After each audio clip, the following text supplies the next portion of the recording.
Brand new board ito ng Daikin. Ito yung luma. Yung fan motor, brand new din yan. Pero ang tanong, bakit hindi umaandar yung fan motor? Ayan. So, may power. Brand new ito. May light indicator. Yung fan motor hindi umaandar kahit brand new na. So, ang issue nito, ang original defect, nabasa ang fan motor. So, nagpalit sila ng bago. Nagpalit na rin sila ng brand new na indoor board. Hindi pa rin umaandar. Ito yung luma. So, same issue din. Kahit nagpalit sila ng brand new indoor board and brand new fan motor, ayaw pa rin umandar. So, ito yung masakit pagdating sa mga technician. So, hindi lahat kikita. So, karamihan nalulugi din. Tulad nito. Siyempre, abuno na nila itong board na ito and fan motor. So, hindi biro ang presyo nito. Napakamamahal ng parts na ito. Sa indoor board at saka sa fan motor. So, ituturo natin kung anong issue lang nito. Bakit hindi siya umaandar.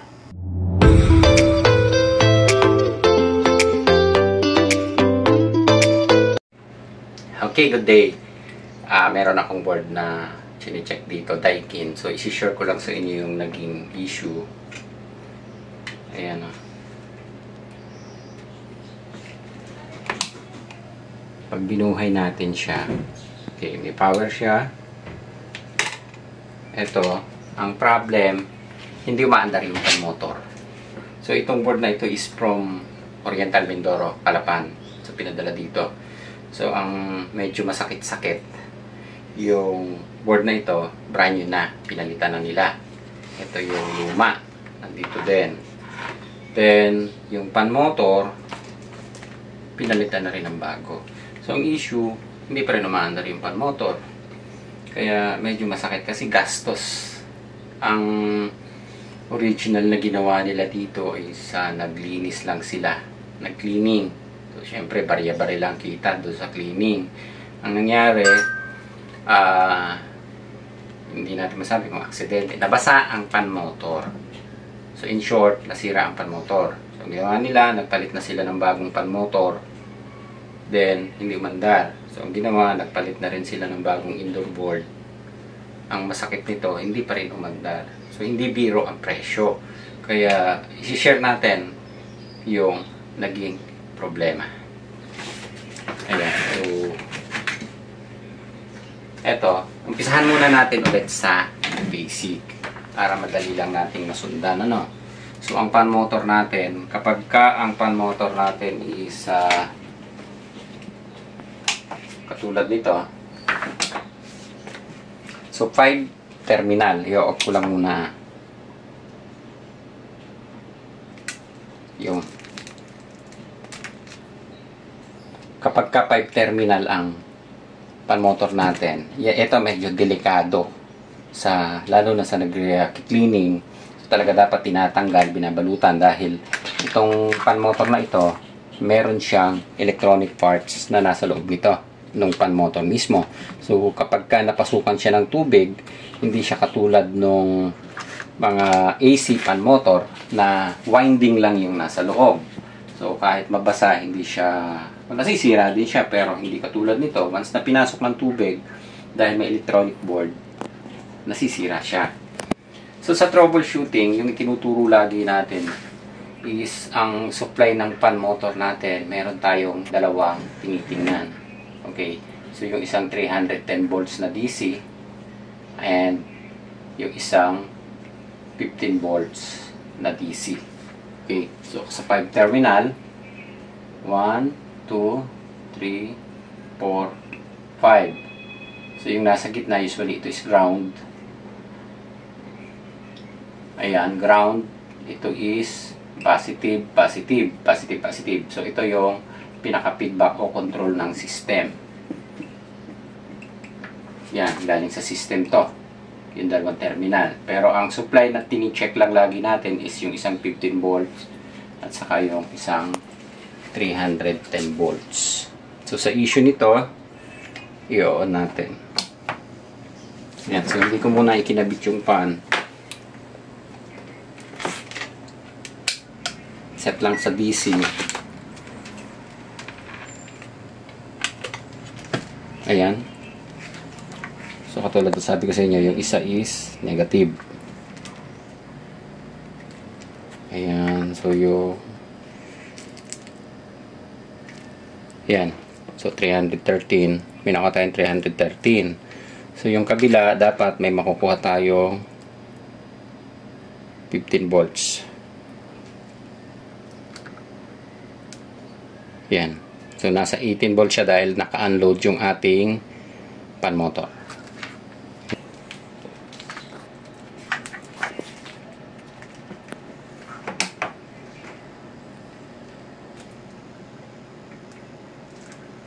Yan.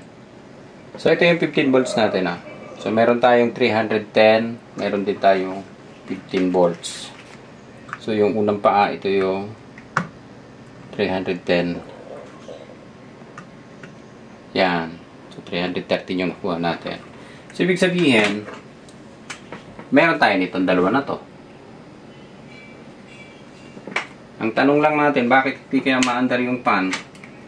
Kahit i-on natin, ayaw mandar ng pan motor niya.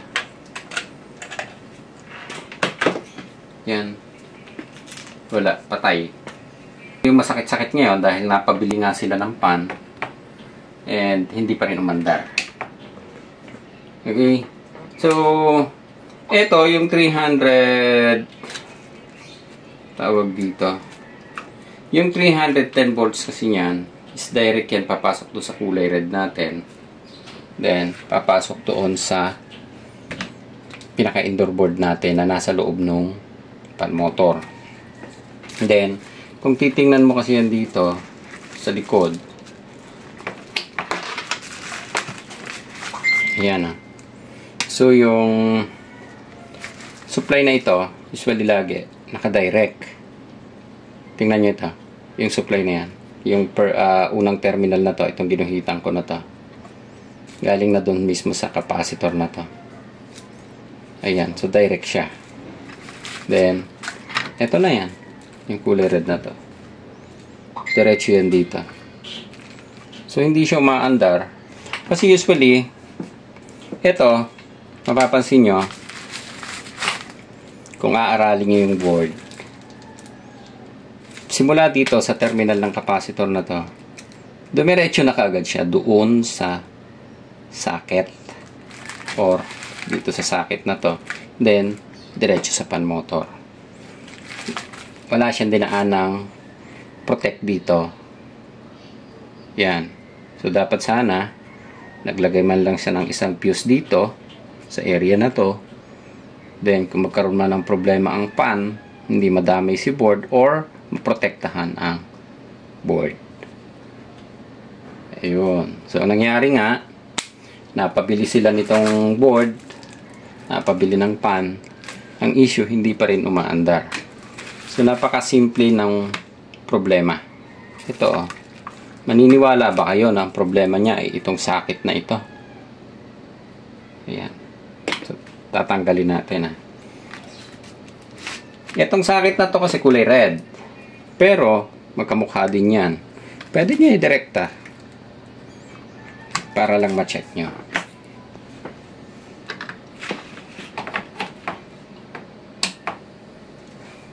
Yan. So, antayin ko lang mag-initial to, ah.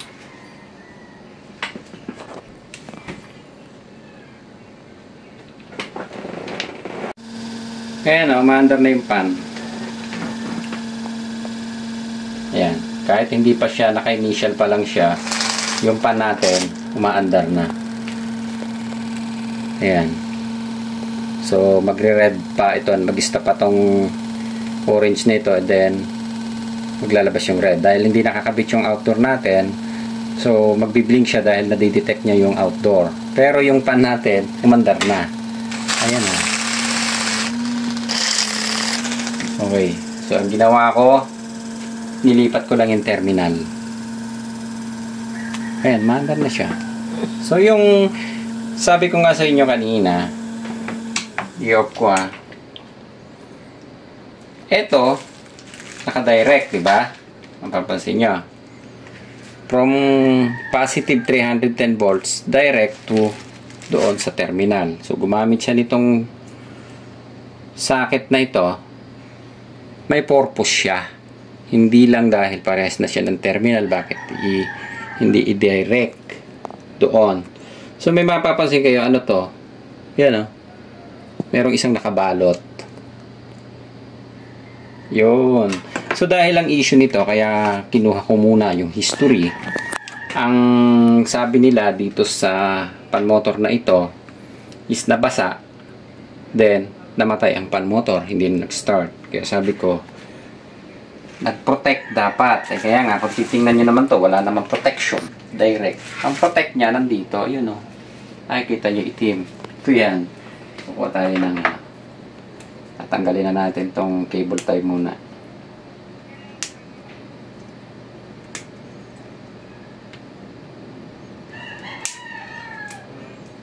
Oh, ayan na siya. Ito siya, oh. Ano, nakabalot siya. So, bubuksan natin ngayon itong loob nito. Buhayin ko ba ilaw, ah. Malabo mata ko, eh.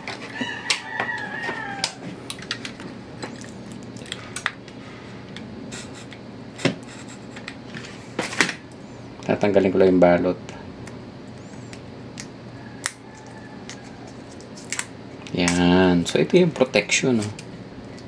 Nakatago yung sikreto. Okay? 4 ampere. Yun. So, wala siya doon. Nandito. Kung naging problema nyo, ito lang sana. And, maring sira talaga yung pan kasi nga, ang issue is nabasa. So, talagang ang papalitan niya is pan. Kaya lang, napagasto sila ng board kasi nga ayaw umanda. So, ayun. So, kakabitan ko lang ng fuse.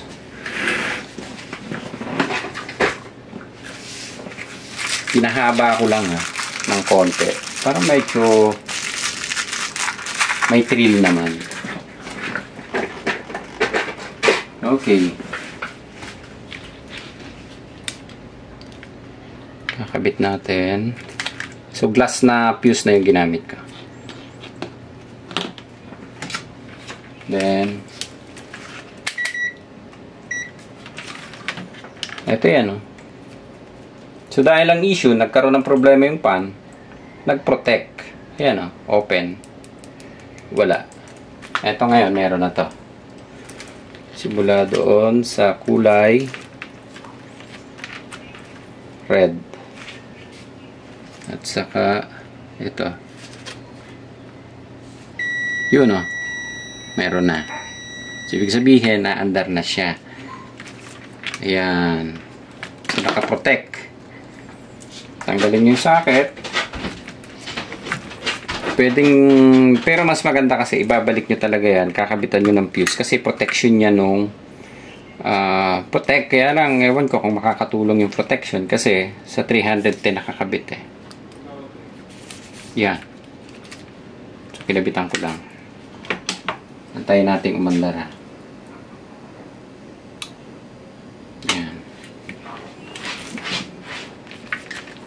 So, ganun pa rin yan. Pagka tinester nyo siya dito, sa baba, may supply talaga siya. Buo. Ngayon, ang problema, yung pagdating dito, patay yung 310. Yung kulay red. Patay siya dito kasi nga, putok yung fuse. Yun. Kaya inalam ko muna yung history kung ano yung naging problema. So, hindi mo kasi siya basta mapapansin na protection pala yung gamit nun dahil nakabalot. So, fuse protect. Kaya naman, na yung pana. Okay na. Okay. So, yung issue na sinabi ko sa inyo, sa indoor. So, isasama na rin natin ang outdoor. Same issue. So, yung pan motor natin sa outdoor, ganon din ang issue niyan. Patayin ko na muna ito, ha. Mapapansin nyo siya, yung pan motor, gumamit nito. 2 resistor. Then, ito ang terminal. So, minsan pagka nag-check kayo at hindi nyo mapaandar si pan, kaya lang, delikado rin kasi or maaring masira ang board mo kung i-directa mo siya dito. Requirements naman nun, or yung supply niya, ganun din. May 310 and may 15 volts dito. So, ang pinaka-protect na ginamit niya, yung terminal na yan, parehas din yan eh. Yung dulo ng pan, ganito rin yan. Yun din yung isasalpak dito. Yan, kaya pasok yun dyan eh. So, pwede. Yung ibang model, nakadirect dito. Pero itong model na to, dumaan sa dito. So, bakit nga ba siya gumamit pa nito? So, ibig sabihin, ito yung pinaka-protect niya. So, yung pan motor mo, dadaan pa doon sa dalawang resistor. Minsan, hindi nyo siya mapaandar kahit nagpalit ka ng pan, nagpalit ka ng board. Pero yung, ito, yung pinaka-board na ito, hindi nyo naman na-check. Ito, pwede naman talaga siyang i-repair kahit hindi nyo siya palitan. Ang i-check nyo lang itong dalawang resistor na ito. So, resistance lang gagamitin nyo. Tingnan ko kung makikita ko yung value nito. Ayan. Parehas. Magsusot lang ako ng salamin.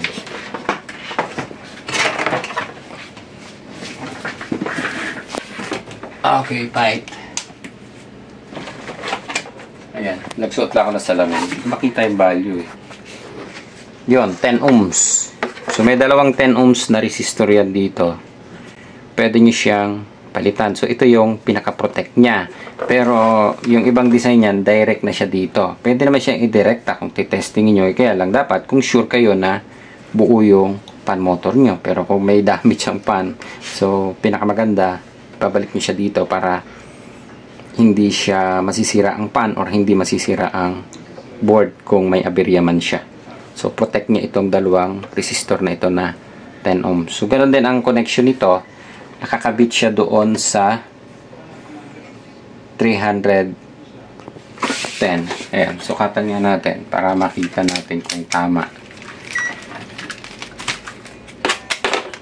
Simula doon sa 310. Ito, papasok dito sa terminal na to. Ayan, 20 ohms. So, dalawang magkasunod pala ito na 10 ohms. So, 10 plus 10, 20 ohms. Ayan o. So, pwede nyo na siyang i-check. Simula dito, sa terminal na ito, papunta dito sa terminal na to. Ayan. Kung nakuha nyo yung 20 ohms na yan, so, 20 ohms dahil gumamit ng dalawang resistor. So, ito yung pangalawang paa. Ganun din. Dito nyo siya itutusok. Ayan. So, buzzer na lang to. Ayan. Then, yung 15 volts, ito yan. Okay. So, dito, yun din. Dito sa kabila, eto. So, kahit hindi nyo nakalasin yung board, dito pa lang makikita nyo na kung buo yung line. Yan. Okay. So, 20 ohms. So, dito naman, yung naging problema kasi dito, ito, fuse naman ang ginamit niya na protect. Kaya lang, nung nag-open, dahil nakabalot siya nito or coated siya nitong shrinkable tube na to, hindi siya napapansin. Akala mo baliwala lang siya. Pero, ang nangyari sa kanya is putol lang siya. So, in fairness naman doon sa kabila o doon sa ibang brand, si Daikin, gumagamit ng mga protect. So, kahit papaano, napoprotektahan ng board kung masira ang pan motor. Or kung nasira man ang pan motor, mapoprotektahan pa rin si board. Ayan. So, gumamit siya ng fuse protection sa indoor. And, resistor protect naman doon sa door. Okay. So, yun lang yung kagandahan. So, gagawin ko ngayon, itatry kong paandarin itong lumang board nila. So, ito yung luma. Oo nga, ito yung luma. Then, ito yung bago. So, yung bagong board, may kasama na siyang sensor. Ito, J112. Ayan. So, ililipat ko lang siya.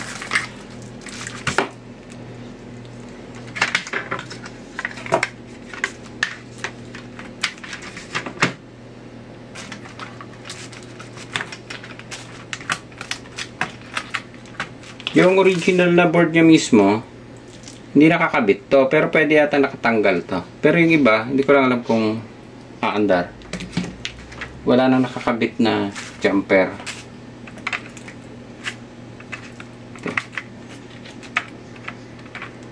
Titesting lang natin itong luma niya.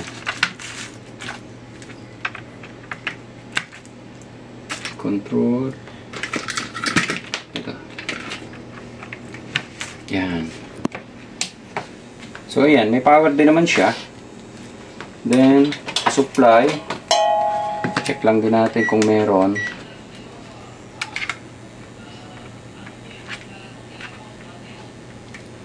Ayan, meron naman siyang 310, 15. Ayan, meron naman siyang 15 volts. Ayan, mandar din yung pan niya. Yun. So, okay na. Okay na rin yung pan. So, ang issue lang talaga niya, ang nagkaroon ng damage sa kanya is yung fan motor. So, based sa kanila, kasi hindi na pinadala yung luma, so, binaklas daw nila ito. Nakita nila yung pinakaloob is talagang may putik-putik na siya. Or, siguro that maalikabok. Tapos, nung nilinis, pinasukan ng tubig. So, yun yung dahilan ng pagkasira ng pan. So, umaandar yung lumang board. Umaandar din itong bagong board nila. So, ang issue lang, yun o. Ito. Yung protect fuse ang ginamit niya. Ayan. So, okay na tayo. So, medyo makakahinga ng maluwag yung may-ari nito. Although, lugi. Dahil nga, nagpalit sila ng board. So, ang kinita lang nila is cleaning. Then, pagka-cleaning, nasira naman yung pan, nasira ang board. Or, nagpalit sila ng board. Ayan. So, nagastusan. Pero yung board naman na bago, magagamit pa rin nila siguro sa ibang trabaho nila. So, yung pan nga lang ang mapapapalit. So, malaki-laking abono. Kasi mahal tong pan na to eh. Tsaka yung board na to. Medyo masakit-sakit sa bulsa. Ayan. Okay na tayo. Ayos.